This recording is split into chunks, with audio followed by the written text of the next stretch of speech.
Eles faltaram ao meu casamento para fazer um cruzeiro de spa na Grécia. Descobri pelo Instagram minha mãe segurando uma taça de champanhe. Sem decepções, só família de verdade. Naquela noite, retirei meu nome do fundo familiar, reatribuí o título da propriedade e preparei a papelada. Uma semana depois, meu pai apareceu na minha porta, rosto vermelho, agitando um aviso. Entreguei a ele uma pasta e disse: "Você teve exatamente o que brindou." Na manhã seguinte, o advogado deles me ligou. Mas vamos começar pela foto. Foi postada às 15h47 do mesmo dia em que eu estava no altar, sem meus pais. Minha mãe, de robe branco, reclinada no deck de um iate na costa de Santorini. Os óculos de sol ligeiramente inclinados enquanto ela levantava uma taça de champanhe. A legenda dizia: "Sem decepções, só o brilho da família de verdade." #abençoados #Cruzeiro Gregô. Meu casamento tinha começado 15 minutos antes. Ela não estava brincando. A marcação do horário, a localização do iate, o fundo da imagem, tudo era real. Eu estava parado no pátio da cerimônia, ainda de terno, assistindo aos stories aparecerem um após o outro como tapas constantes no rosto. Meus irmãos estavam lá também. Josh, postando vídeos de polvo grelhado e garrafas de uso de $200. Dylan, a quem eu pessoalmente convidei para ser um dos padrinhos, sorrindo para a câmera com um sparkler na boca como se fosse 4 de julho. E então, meu pai. Estoico, calado, erguendo o copo em um clipe curto enquanto alguém ao fundo dizia a liberdade. Só isso. Sem explicação, sem pedido de desculpas, sem sequer uma ligação. Mais de 130 convidados compareceram ao nosso casamento. Toda a família da minha esposa veio. Pessoas que ela não via há 10 anos. Amigas de infância, colegas da faculdade. O tio dela voou de Vermont em um voo noturno. Pessoas choraram durante nossos votos. Aplaudiram nossa primeira dança. O lado dela estava cheio de alegria. O meu tinha 3 cadeiras vazias. O DJ até pausou e, discretamente, perguntou se ainda faríamos a dança mãe e filho. Pedi que pulasse a minha. Foi aí que os olhares estranhos começaram. As pessoas ficavam perguntando onde estavam meus pais, e eu repetia a mesma resposta: foram retidos. Continuei sorrindo. Continuei bebendo. Mas às 8 da noite, eu já estava do lado de fora, sozinho, lendo as legendas e vendo os brindes deles com champanhe de outro continente. O motivo para eles faltarem ao meu casamento? Eu me recusei a comprar um Jeep novinho para o Dylan no aniversário de 18 anos. Só isso. Essa foi a faísca que queimou a ponte. Eu disse não 2 meses antes. Ele estava reprovando metade das matérias e já tinha batido meu carro antigo uma vez. Não fazia sentido, e achei que eles ficariam chateados por, no máximo, uma semana. Em vez disso, minha mãe me ligou com frieza. Josh disse que eu estava me recusando por inveja. Meu pai, que quase nunca fala diretamente, me mandou um único e-mail com o assunto: família dar. Eu não respondi aquele e-mail. Talvez devesse ter respondido, ou talvez não. Na noite do casamento, enquanto minha esposa e eu comíamos batata frita do serviço de quarto na varanda do hotel, entrei no portal da empresa. Nossa empresa imobiliária, a TJD Holdings, sempre foi um sonho compartilhado pelo menos no papel. Mas tudo o que possuíamos, tudo o que estávamos construindo, estava no meu nome. Fui eu quem pegou os empréstimos. Eu ofereci as garantias. A abertura da LLC original foi registrada com o meu CPF, meu endereço, meu capital. Eles faziam parte do nome Thomas, Josh, Dylan, mas não tinham investido um centavo. Tínhamos 4 propriedades em desenvolvimento, 2 sob contrato, uma em processo de escritura, e um novo espaço de uso misto em Temecula tinha acabado de começar a obra na semana anterior. Era a joia da coroa do nosso portfólio, e eu estava cansado de fingir que eles tinham feito por merecer. Até a meia-noite, eu já os havia removido de todas as contas internas. Às 2 da manhã, tranquei todos os arquivos compartilhados e assumi controle total do contrato operacional. Às 5h45 da manhã seguinte, eu tomava café enquanto redigia a transferência de titularidade dos imóveis e dos interesses comerciais. 2 dias depois, eu estava no escritório do advogado assinando os documentos finais. O fundo fiduciário, aquele que meu pai criou para planejamento sucessório, não tinha mais meu nome vinculado. E todos os ativos atrelados a mim haviam sido retirados. Eles ainda não sabiam de nada disso. Uma semana depois, voltamos da nossa curta lua de mel. Eu estava terminando de desempacotar a última mala quando alguém começou a bater na porta como se quisesse arrombá-la. Abri e encontrei meu pai ali, rosto manchado de raiva, agitando uma folha de papel. Parecia um aviso de inadimplência do nosso principal credor. Ele não disse muita coisa de início, só gritou meu nome e entrou. Nem respondi. Fui até o balcão, peguei a pasta que eu já tinha deixado preparada e entreguei a ele. Ele folheou as primeiras páginas e o rosto dele mudou. A pasta tinha tudo: transferência de titularidade, nova papelada da LLC, aviso de remoção de todas as sociedades e a documentação de retirada do fundo fiduciário. Ele me encarou.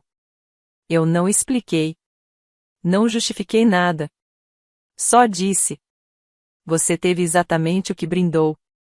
Ele saiu furioso, sem dizer uma palavra. Na manhã seguinte, recebi uma ligação de um advogado que eles já tinham usado antes em questões patrimoniais. Educado, mas insistente. Disse que ligava em nome da família para rever decisões recentes relativas a participações conjuntas. Respondi que tudo havia sido protocolado, finalizado e registrado em cartório. E desliguei. No fim daquele dia, eles não postaram mais nada. Nenhuma foto no iate. Nenhum brinde. Nenhum bolo de aniversário para o Dylan. Silêncio total. Mas não acabou ali. Nem de longe. Começou de forma sutil. Um e-mail com o assunto apenas: preocupação. Veio do Josh. Ele tentou soar diplomático, mas o tom era claro. Tinha acabado de descobrir a reestruturação e queria saber se havia ocorrido algum engano. Não respondi. No dia seguinte, Dylan mandou uma mensagem em grupo para mim, minha esposa e o Josh. Espero que a gente possa conversar em breve. Nada disso parece justo. Saí do grupo da família. 3 dias depois, minha mãe ligou. Foi a primeira vez que ouvi a voz dela desde o casamento. Ela não mencionou o cruzeiro, nem a postagem. Não disse uma palavra sobre ter faltado à cerimônia. Simplesmente começou a despejar um discurso sobre como famílias não fazem esse tipo de coisa entre si, e como eu estava destruindo décadas de trabalho por pura vingança. Disse que os imóveis eram para todos nós, e perguntou como eu podia simplesmente apagá-los de algo que pertencia à família. Eu a lembrei de quem assinou cada empréstimo, quem pagou cada consultoria, quem bancou cada processo de escritura, quem coordenou cada reunião com empreiteiros, quem assinou cada folha de pagamento. Lembrei que eu assisti, em tempo real, eles brindando a minha ausência no Instagram, enquanto a família da minha esposa sorria constrangida, tentando disfarçar os olhares e as perguntas sobre por que metade da minha família nem sequer apareceu. Ela desligou. Depois disso, eles pararam de tentar conversar. O advogado ligou de novo, dessa vez com ameaças. Falou em reestruturação fraudulenta, contratos implícitos, quebra de confiança fiduciária. Eu disse para ele ler o contrato social da empresa. Estava tudo legalmente perfeito. Não havia nenhum acordo familiar. Havia apenas um único membro registrado formalmente, eu. Foi aí que começou a sabotagem. O empreiteiro do nosso maior projeto de Temecula me ligou de repente, perguntando por que o Dylan estava entrando em contato diretamente com ele, se dizendo sócio e tentando mudar os fornecedores. Uma semana depois, o Josh mandou um e-mail para o administrador dos imóveis de Santa Mônica pedindo os relatórios de aluguel e despesas dos últimos 6 meses. Alegou que eu estava incomunicável e que ele tinha autoridade para fazer uma auditoria. Eles estavam desesperados, desorganizados e não parava por aí. Dylan enviou um pedido formal para o departamento de inspeção da cidade, usando o nome da empresa, solicitando verificação de irregularidades no canteiro de obras. O processo chegou a ser sinalizado para análise interna, mas eu consegui barrar antes que se tornasse algo maior. Um amigo meu, que trabalha com licenciamento, me ligou assim que viu o pedido. Disse que o Dylan parecia um garoto brincando de advogado. Comecei a reforçar tudo. Mudei os e-mails da empresa. Migrei todos os processos internos para uma nova plataforma de gestão de projetos, a qual eles não tinham nenhum acesso. Fechei o antigo escritório que dividíamos e transferi tudo para um espaço menor e privado do outro lado da cidade. Minha esposa continuava perguntando se eu estava bem. Eu dizia que sim, mas não era verdade. Aquilo não era só sobre negócios.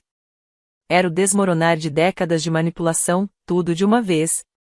O silêncio depois do casamento, o iate, os sorrisos falsos, tudo fazia parte do mesmo teatro que eles vinham encenando há anos. A diferença é que eu tinha parado de aplaudir. Então, numa manhã, acordei com uma nova postagem no Instagram. Não era da minha mãe, dessa vez era do Josh. Uma foto em preto e branco de nós três ainda crianças. Eu, ele e o Dylan. A legenda dizia: alguns irmãos não rompem laços de sangue por causa de dinheiro. Outros rompem. Os comentários eram ainda piores.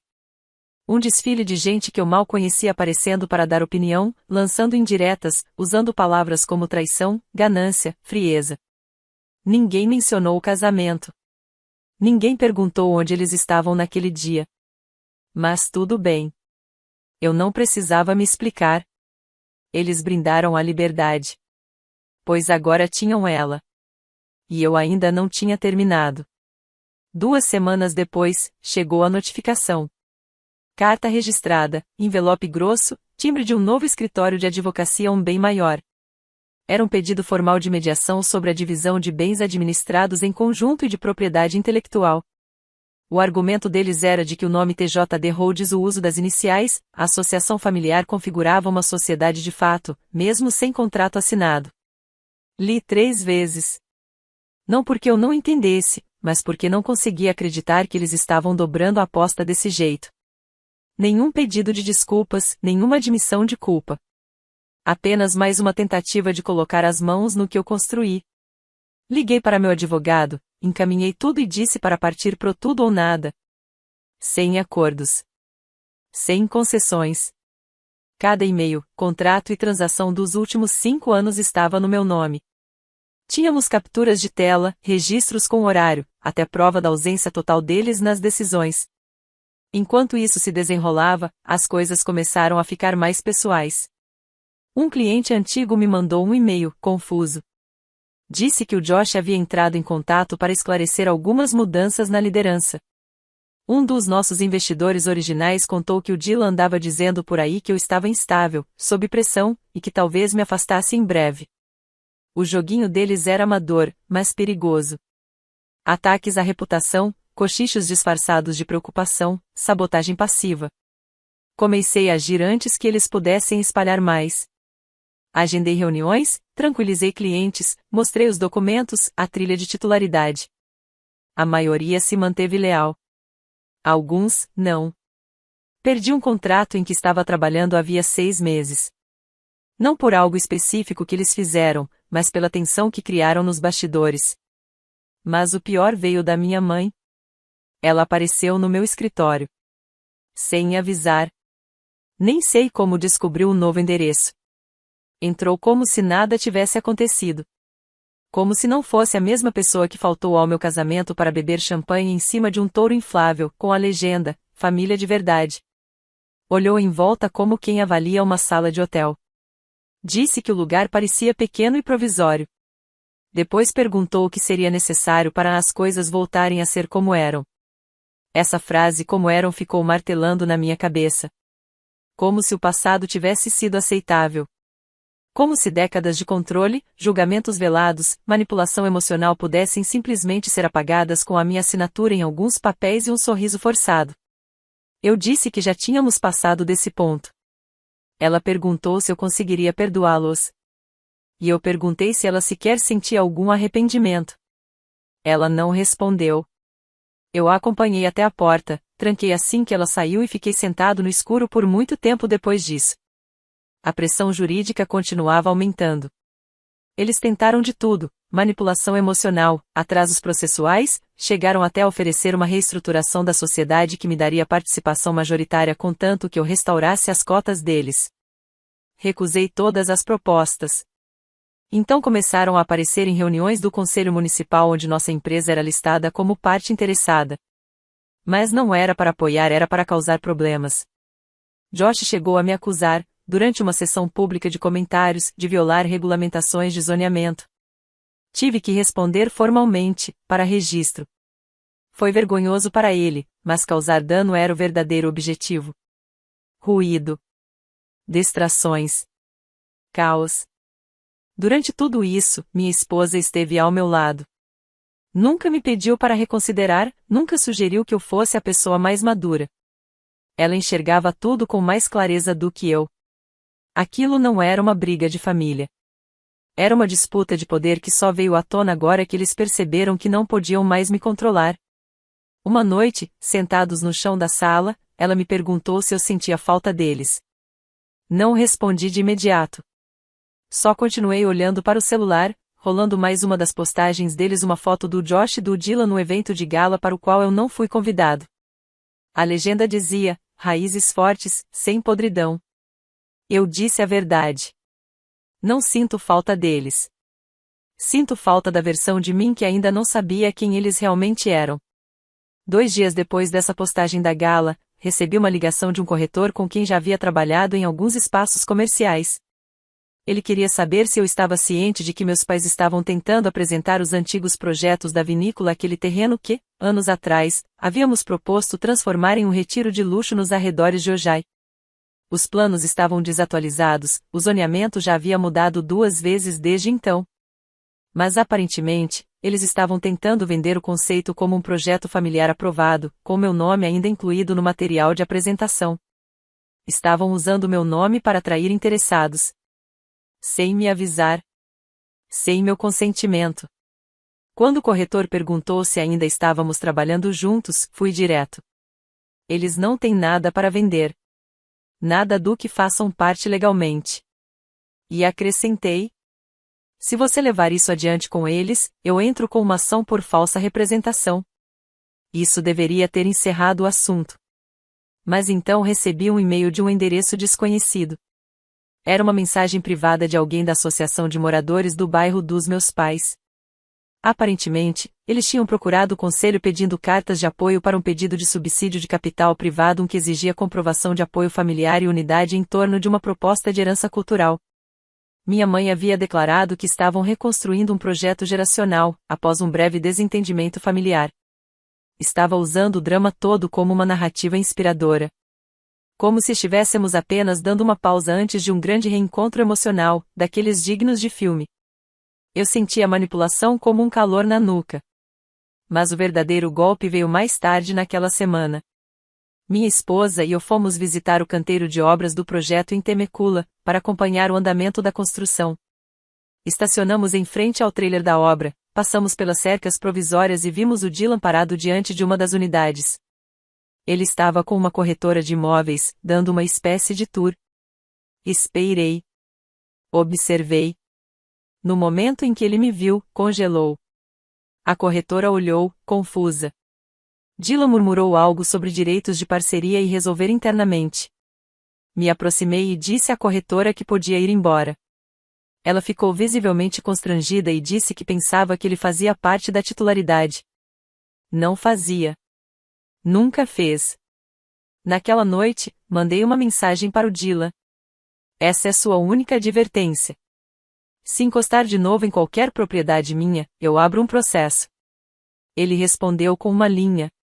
Você acha que isso termina com uma pasta e uma assinatura? Mas foi na semana seguinte que tudo ficou realmente claro. A intenção deles nunca foi consertar nada. Era extrair o máximo possível antes que a porta se fechasse de vez. Recebi um e-mail encaminhado pelo meu advogado. Meus pais haviam solicitado uma revisão arbitral de emergência, alegando que eu havia cortado injustamente obrigações financeiras familiares. E, acredite, eles listaram o Jeep do Dylan, um auxílio anual para viagens em família que eu supostamente teria interrompido, e até custos de manutenção de decoração de fim de ano. Custos de decoração de Natal. Estavam falando da empresa de iluminação que eu contratava todo mês de dezembro para montar os enfeites na casa deles. Paguei isso por 6 anos seguidos sem pestanejar. Agora diziam que era uma obrigação como se pendurar luzes, podar arbustos e instalar um trenó de mentira fizesse parte de algum contrato que eu havia quebrado. Meu advogado quase riu alto lendo aquilo. Eu não ri. Porque, ali, percebi até onde chegava o senso de direito que eles acreditavam ter. Eles não queriam só dinheiro ou ativos. Queriam manter o conforto do estilo de vida deles às minhas custas para sempre. Não me viam como filho. Nem como sócio. Me viam como recurso. Naquela noite, reuni todas as notas fiscais que consegui encontrar: iluminação, paisagismo, buffets, passagens de avião para as viagens deles, até aquele fim de semana de spa em Sedona que banquei no ano passado, depois que o Josh perdeu a carteira.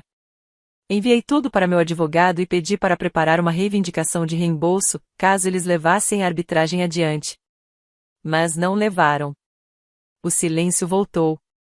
Pensei que talvez tivesse acabado. Até descobrir o que meu pai havia feito com a participação remanescente em uma das empresas de fachada que ainda estavam ativas, a única que eu não tinha encerrado, já que, tecnicamente, ela não possuía mais ativos. Ele a usou para ser fiador de um financiamento de um apartamento particular, em nome dele, mas com o meu nome no contrato. Falsificou a papelada.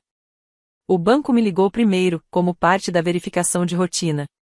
Disseram que só precisavam confirmar os dados do consignatário de um novo financiamento para um apartamento de 2 quartos em Newport Beach. No começo, ri. Achei que alguém tivesse me incluído por engano. Então eles leram o número do documento. Minha assinatura aparecia 2 vezes. Digital. Datada de 2 semanas antes. Pedi uma cópia. Quando chegou, fiquei olhando para ela por uns 5 minutos.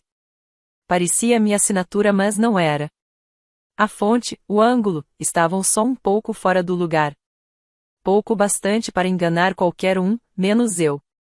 Eu não assinava nada havia semanas. E com certeza nunca fui fiador de financiamento nenhum para o meu pai. O imóvel ficava em um condomínio de luxo, com elevador privativo, vista para o mar, e uma taxa de manutenção mais cara que a minha própria hipoteca. E ele havia sido aprovado porque, segundo o formulário, a firma do filho garantiu estabilidade de renda. Não era só fraude, era uma fraude burra. Rastreável. Imprudente. Encaminhei todos os documentos para meu advogado, depois liguei diretamente para o banco e dei uma declaração gravada. Eu nem sentia raiva. Sentia foi insulto. Eles não estavam apenas tentando retomar o negócio. Estavam tentando viver dos restos dele. O banco congelou o processo imediatamente. No dia seguinte, ao meio-dia, a solicitação já havia sido sinalizada, o setor jurídico foi acionado e uma notificação de possível fraude foi emitida. 2 dias depois, meu pai me ligou de um número bloqueado e deixou uma mensagem de voz. 3 minutos de discurso confuso, defensivo, cheio de frases do tipo: "Você sabe como esse jogo funciona. O que é meu é seu. O que é seu era nosso." Ele realmente disse isso como se fosse o lema da família. Quando não respondi, ele mandou um e-mail no dia seguinte. Dessa vez, quase implorando. Disse que estavam passando por um momento difícil, que nunca quiseram tornar a situação pessoal, e que o apartamento era apenas um meio-termo enquanto reconstruíamos a confiança. Anexou um documento de uma página, uma proposta de reintegração temporária de participação nos lucros. Pedia 10% da receita futura de qualquer projeto vinculado à TJD Holdings, em troca de um encerramento limpo. Eu não respondi. Meu advogado protocolou uma denúncia formal de fraude no Estado, na manhã seguinte. Anexamos tudo: as assinaturas forjadas, a falsa declaração de garantia financeira, os e-mails, a confirmação do banco. Naquela mesma tarde, o grupo da família que eu havia silenciado há meses voltou à vida. Primeiro, Dylan me acusando de arruinar o futuro do nosso pai. Depois, Josh mandando um link mal escrito de um artigo motivacional sobre perdão e famílias de alto patrimônio. E, por fim, minha mãe, uma foto nossa de 10 anos atrás. Sem legenda. Só silêncio. Arquivei a conversa. Na semana seguinte, convoquei uma reunião de emergência na empresa. Fizemos o rebranding discretamente, mas oficialmente. Abandonamos o TJD. Lançamos um novo nome, um novo logo e uma imagem pública completamente separada. O comunicado à imprensa foi direto, profissional, chamando a mudança de evolução estratégica. Internamente, fui direto: estávamos nos livrando de peso morto. Uma semana depois, eles revidaram de novo. Dessa vez foi o Dylan, no Reddit. Postou num fórum de investimentos imobiliários, usando uma conta falsa, me chamando de egomaníaco tóxico que manipulava a própria família por ganho financeiro. Incluiu detalhes suficientes para deixar claro que era sobre mim, mas vagos o bastante para evitar uma acusação formal de difamação. Alguns dos nossos investidores menores viram. Foi aí que parei de fingir que eles iam parar. Contratei um consultor de segurança, fiz uma varredura completa em todas as minhas contas, congelei os créditos da empresa, criei novas barreiras legais. E fiz minha última jogada. Vendi discretamente as unidades de Santa Mônica, fora do mercado, para um grupo privado. Negócio fechado à vista em uma semana. Nenhum vínculo com o nome deles. Eu sabia que eventualmente descobririam. E queria que descobrissem. 3 dias depois, recebi uma mensagem do Josh. Sério? Vendendo o que a gente construiu sem nem avisar? Não respondi. Encaminhei para meu advogado. Mas a próxima etapa não foi jurídica. Foi pessoal. Eles apareceram nas unidades de Santa Mônica 3 dias após o fechamento da venda. Recebi a ligação dos novos proprietários enquanto estava em uma reunião. Josh tinha levado o Dylan, e os dois estavam discutindo com o gerente do prédio sobre por que as chaves deles não funcionavam. Alegaram que devia ter sido algum erro no sistema. Tentaram agir como se ainda tivessem direito de entrar e circular pelo local. O gerente pediu que saíssem. Josh insistiu que tinham direitos de fundadores. Dylan falou algo sobre locatários com legado. Quando a segurança finalmente interveio, eles foram embora, mas não antes de gravarem a interação, provavelmente na esperança de manipular a narrativa mais tarde na internet.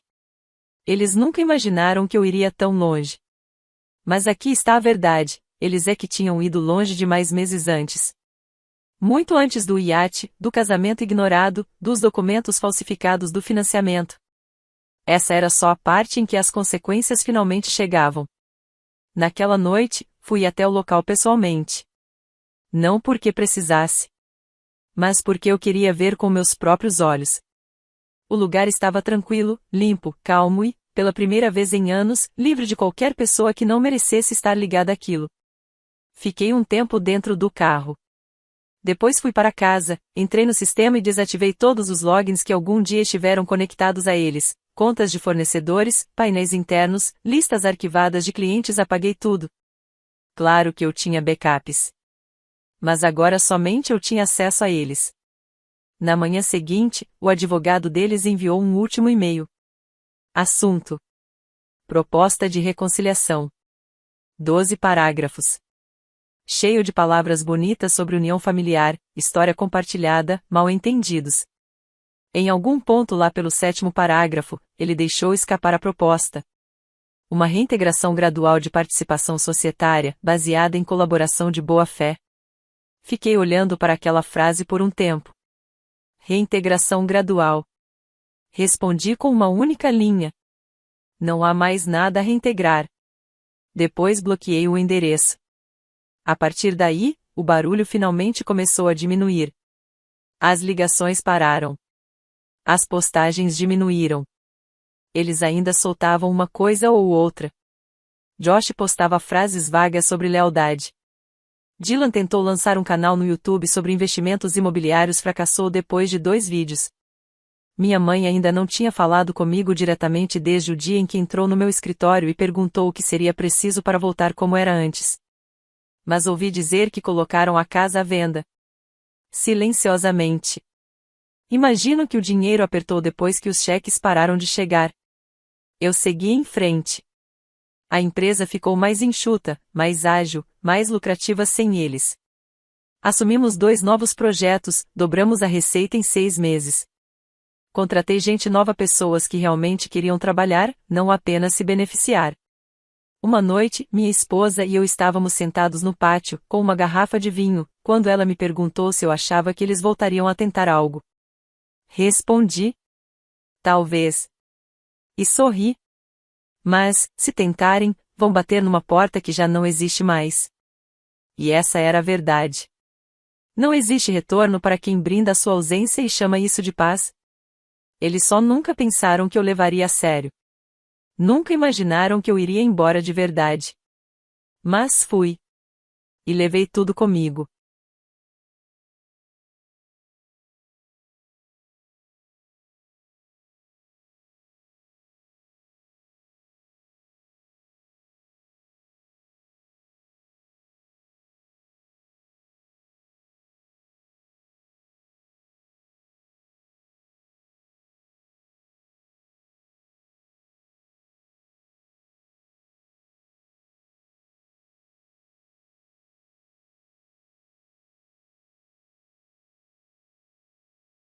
Entrei na casa dos meus pais usando o vestido de noiva que mandei fazer sob medida.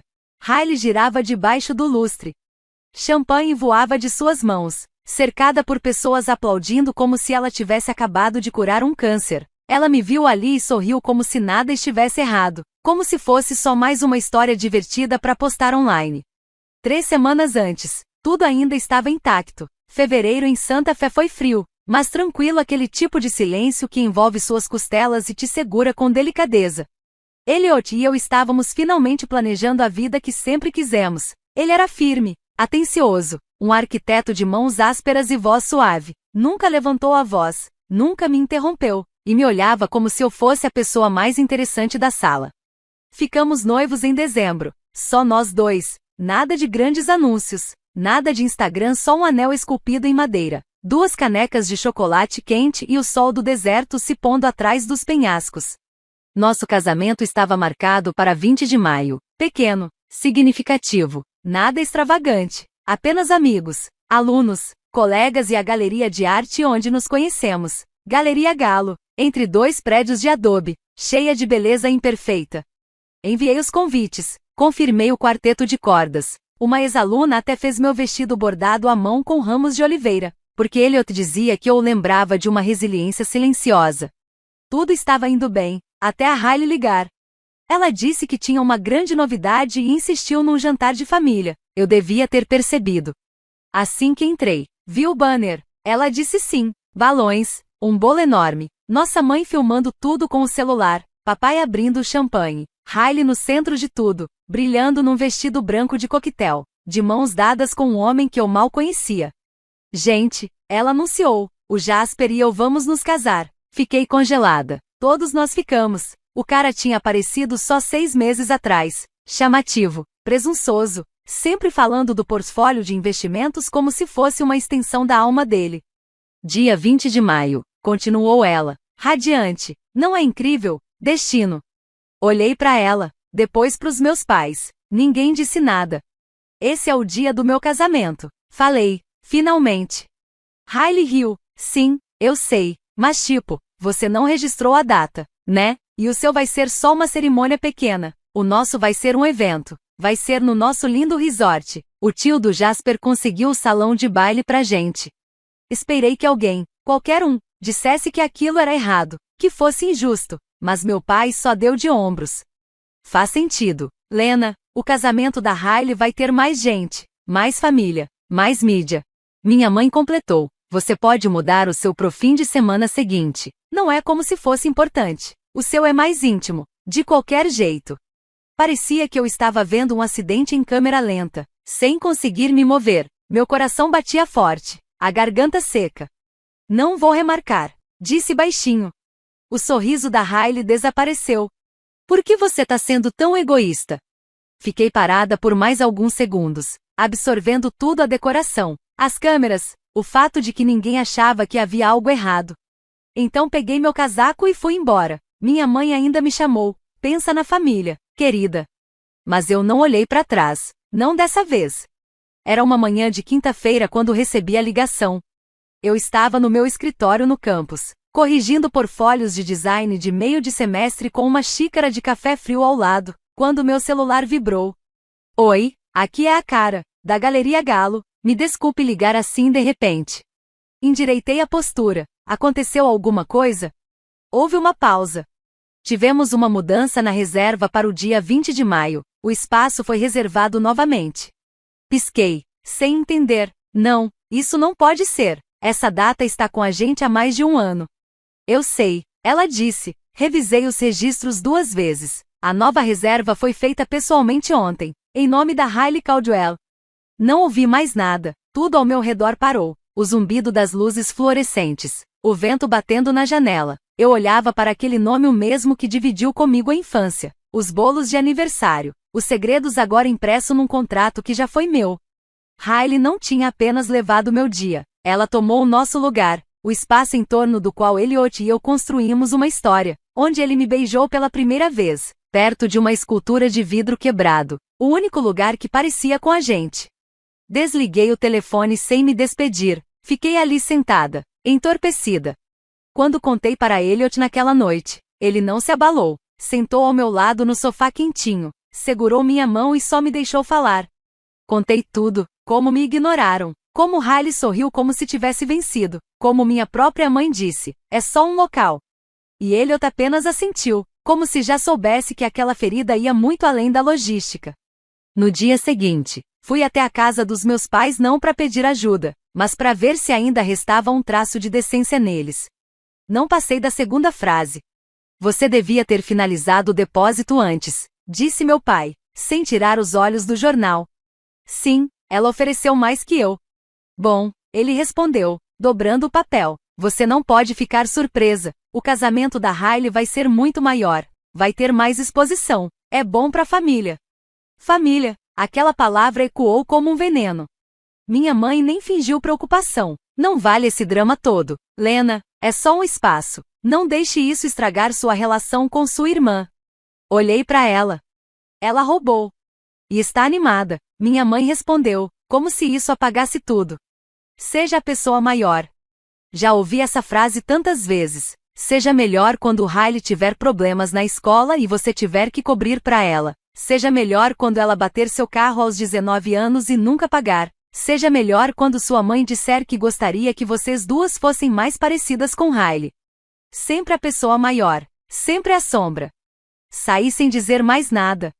Naquela noite, apaguei o quadro de casamento que vinha montando há 14 meses. Fechei minhas pastas do Pinterest. Cancelei as flores. Dobrei o vestido de volta na capa de tecido e fechei o zíper como quem sela uma versão de si mesma que já não serve mais. Então disse ao Elliot: não quero mais fazer isso.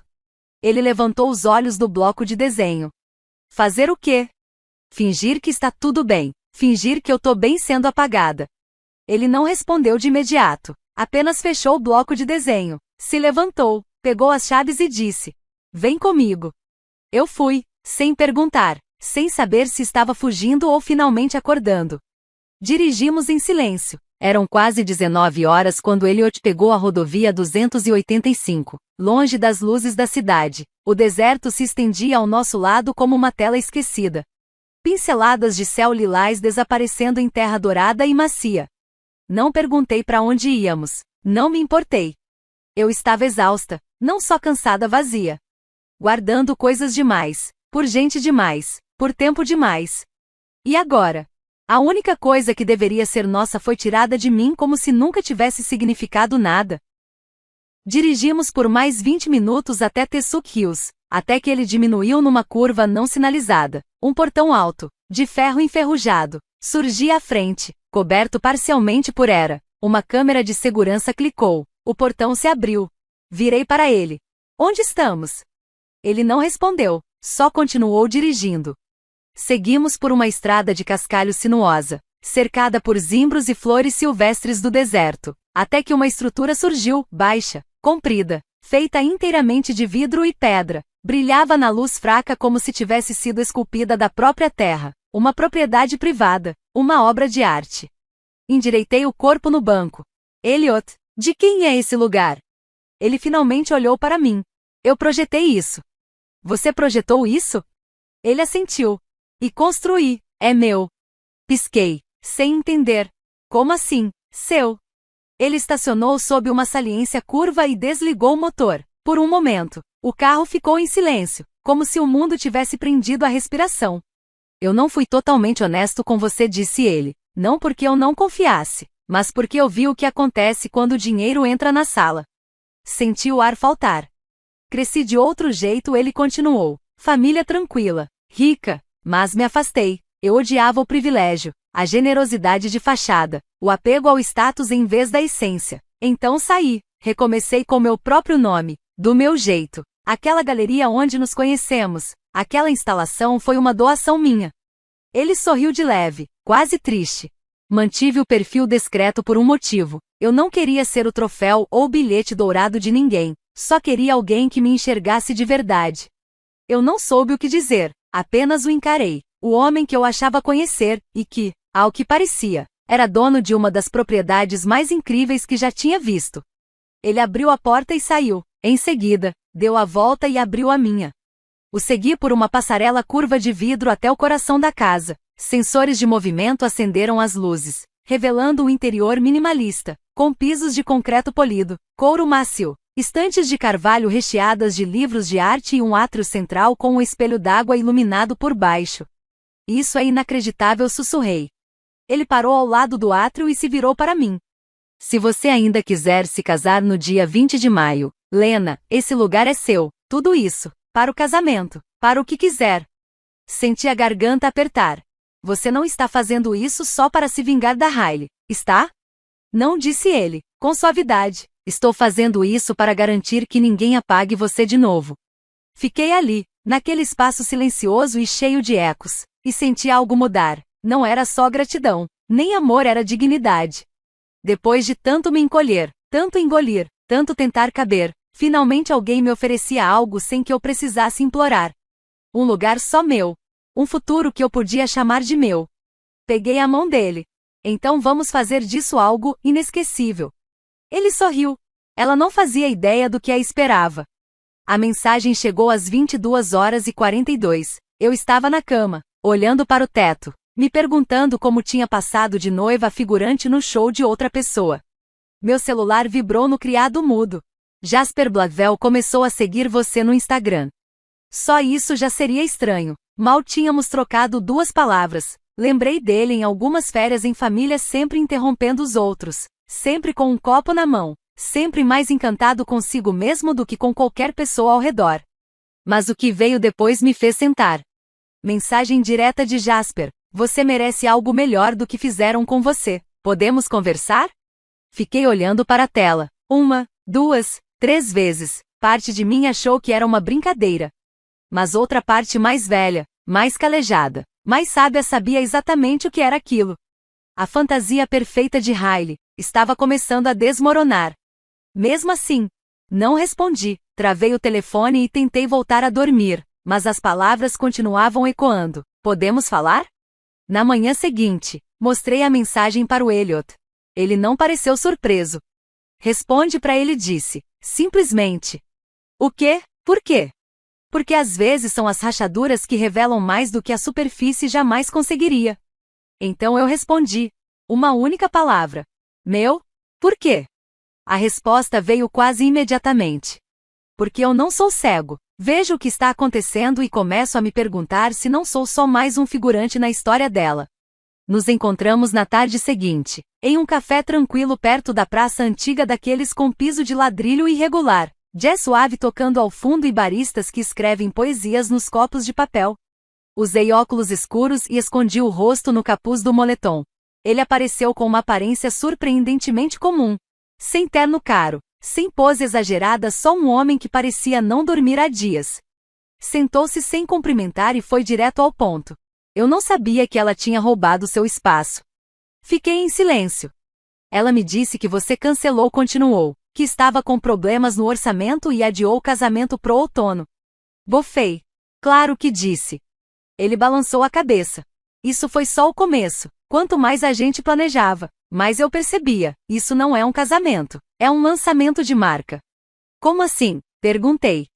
Ela quer uma produção nível Netflix, tem um cinegrafista de reality show, um calendário de conteúdo completo, até uma história falsa sobre como nos conhecemos em Bali. Pisquei.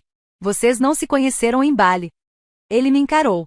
Foi num retiro corporativo em Scottsdale, mas ela disse que não era mágico o suficiente para a narrativa. Tomei um gole de café, devagar. Ela está promovendo o casamento, murmurou ele, e eu sou o produto. Aquilo me atingiu em cheio. Não porque eu me importasse com Jasper, mas porque eu entendi. Já tinha vivido tempo demais na sombra da Hailey para não reconhecer o que era ser transformada numa ferramenta. Uma figurante na performance sem fim dela. Ele se inclinou sobre a mesa. E tem mais, algo que acho que você precisa ver. Empurrou um pendrive em minha direção. Não toquei. Ela tem um celular descartável, disse ele, em voz baixa, esconde na gaveta de maquiagem. Peguei ela mandando mensagem para alguém às 1h da manhã, rindo, quando perguntei. Me chamou de paranoico. Você acha que ela está te traindo? Não sei, mas sei disso. Ela está mentindo. E ela está planejando esse casamento como uma campanha. E você é o vilão da história. Olhei pro pendrive. O que tem aí?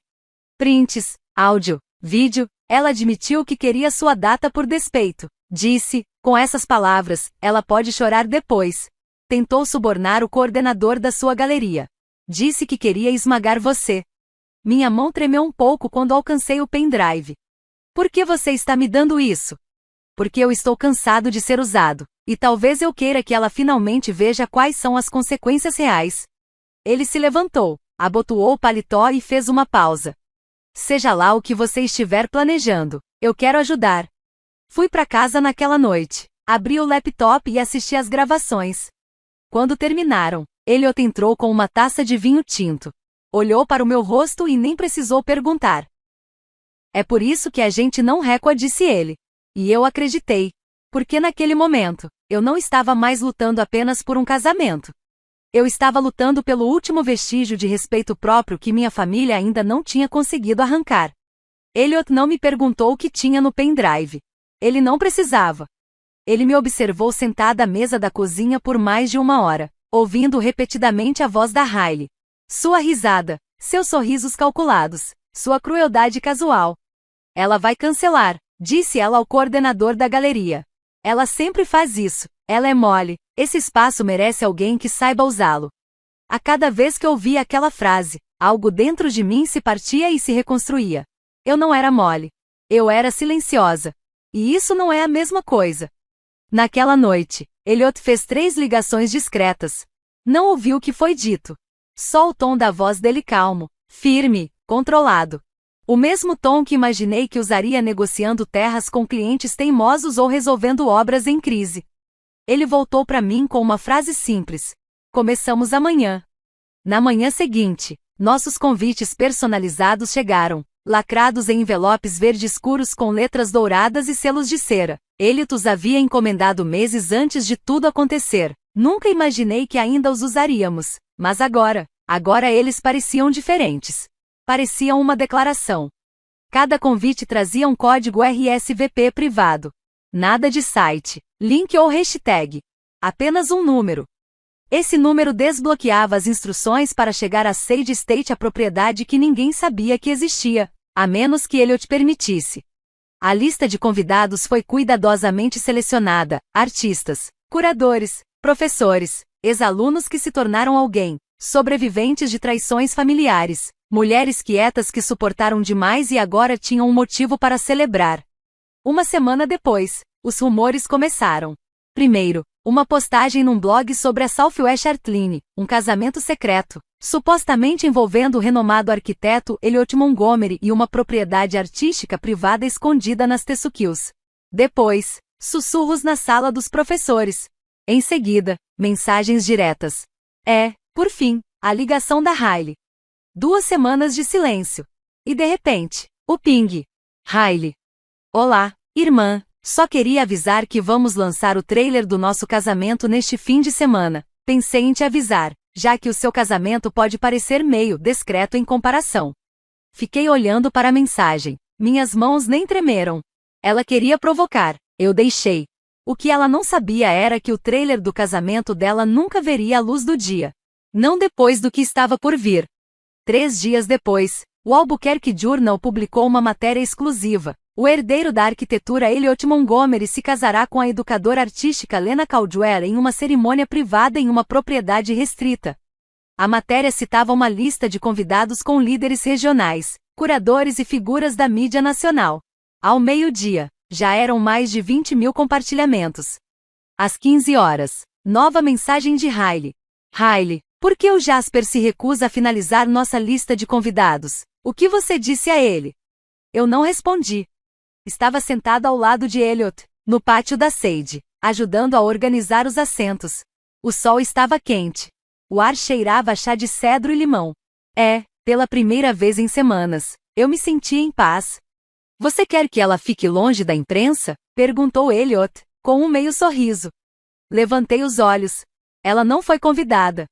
Ele não perguntou de novo. No centro da nossa lista de convidados, um nome estava circulado à caneta: Margaret Yates, editora-chefe da Modern Woman. Hailey vinha tentando aparecer naquela revista havia 2 anos. Margaret viria ao nosso casamento. Eu não comemorei. Não gritei. Apenas encarei o nome e sussurrei. Que ela descubra do mesmo jeito que eu descobri, em público. Elliot se inclinou, beijou o topo da minha cabeça e murmurou: ela vai. E assim, o palco estava montado. Um casamento construído sobre amor. O outro, sobre imagem. Um com raízes. O outro, só espelhos. E apenas um sobreviveria ao que vinha pela frente. Achei que estaria nervosa. Mas, na manhã em que nossos nomes apareceram na imprensa, eu não tremia. Eu não chorava. Eu sorria. O sol mal tinha nascido e meu telefone já não parava de vibrar. Ligações, e-mails, mensagens de pessoas que eu não ouvia há anos, colegas, ex-colegas de classe, antigos professores, até alunos que hoje dirigem seus próprios estúdios. Todos diziam a mesma coisa, a frase que eu nunca esperei ouvir: estou orgulhoso de você. Mas a única pessoa que eu realmente não esperava apareceu na minha porta: Jasper. Ele parecia diferente. Polido, sim, mas mais contido. Como alguém que acabou de sair de um campo de batalha e ainda não percebeu que a guerra terminou. Ele me entregou uma caixinha de veludo. Pisquei. O que é isso? Ele olhou em volta, certificou-se de que estávamos sozinhos e disse: segurança. Lá dentro, um pendrive. Meu estômago se revirou. Ela não sabe que eu guardei, disse ele. Achou que eu tinha apagado depois da festa de noivado. Eu não apaguei. O que tem nele? Mais do que o suficiente. Ele se aproximou, a voz quase inaudível. Memorandos de voz, capturas de tela, gravações, ela contando para as amigas que subornou o coordenador da galeria, ela rindo porque você choraria depois, ela admitindo que só adiantou o casamento para te apagar. Fiquei olhando para ele. Ela disse que a única forma de brilhar era se a sua luz se apagasse. Fechei a caixa lentamente. Por que você está me dando isso agora? Porque cansei de fingir. Ele olhou para baixo. E talvez eu precise vê-la perder alguma coisa, só uma vez. 2 dias depois, Hailey postou o trailer do casamento. Fotos extravagantes, risadas forçadas, um momento dramático em câmera lenta dela andando por um corredor vazio, como se estivesse estrelando um comercial de perfume. A legenda dizia: mal posso esperar para dizer sim para sempre. Dia 20 de maio. Vai acontecer. Teve 43 mil visualizações em 6 horas. Mas, ao mesmo tempo, outro vídeo circulava. Não em público, ainda não. Mas estava pronto. Elliot tinha passado a última semana trabalhando com uma equipe audiovisual pequena, amigos do escritório de arquitetura que lhe deviam favores. Eles pegaram os áudios, prints de mensagens, videoclipes que Jasper forneceu, e transformaram tudo em um rolo de 6 minutos. 6 minutos. Era tudo que bastava para acabar com a fantasia dela. Não contamos para ninguém, nem para os meus pais. Algumas verdades são mais poderosas quando surgem sem aviso. Naquela noite, Elliot e eu nos sentamos no pátio, observando o sol desaparecer atrás das colinas vermelhas. Ele segurou minha mão, mas não disse uma palavra. E foi aí que percebi. Eu não tinha mais medo. Não estava me escondendo. Não estava encolhida. Pela primeira vez na vida adulta, eu estava ereta, inteira. E o mundo teria que se ajustar a isso. Na manhã seguinte recebi outra mensagem de Hailey. Acabei de ver a lista de convidados na Southwest Society. Como diabos você conseguiu a Margaret Yates? Eu não respondi. Em vez disso, mandei uma mensagem para Elliot. 2 palavras: Tóquio. Às 9h02, o vídeo foi ao ar. Não nas redes sociais. Não no YouTube. Mas em uma página segura, acessível apenas por RSVP, vinculada ao nosso convite de casamento. Todos os convidados veriam. Todos que Hailey queria impressionar viriam aquilo primeiro. Ao meio-dia, as consequências começaram. O gerente de relações públicas dela mandou um e-mail desesperado aos patrocinadores. Não tínhamos conhecimento de questões pessoais em andamento. Por favor, suspendam as colaborações públicas até novo aviso. 3 marcas desistiram. Mais 2 ficaram em silêncio. Às 15 horas, ela me ligou. Eu não atendi. Às 18 horas, ela ligou para Elliot. Ele nem olhou para o celular. Às 22h17, ela postou uma história enigmática no Instagram. Algumas pessoas fazem qualquer coisa por atenção. Cuidado em quem você confia. Mas ninguém respondeu. As curtidas caíram 80%. Os comentários cruéis. E aquilo era só o começo. Porque o dia 20 de maio estava chegando. E ela não fazia ideia do que tínhamos reservado para a recepção. O dia começou em silêncio. Não um silêncio ansioso. Não o vazio que vem depois do luto. Era clareza. O céu sobre o Windside estava limpo. O ar da manhã era fresco, como um chale de seda nos ombros. Observei da suíte nupcial enquanto carros pretos começavam a se alinhar na entrada da propriedade, motores baixos e discretos, janelas escuras. Nomes que eu só conhecia de capas de livros ou placas de museus saíam dos carros, tirando a poeira do deserto dos seus sapatos caros. Margaret Yates chegou às 11h08. Aiden chegou às 11h12. Ele não disse nada quando o encontrei na porta do corredor. Apenas me entregou o mapa final dos assentos e assentiu.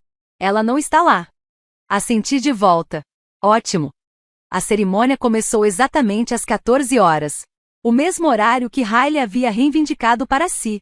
O quarteto de cordas tocou a peça que Elliot compôs para mim, suave, sublime, cheia de pequenos momentos não resolvidos que de repente encontravam harmonia quando menos se esperava.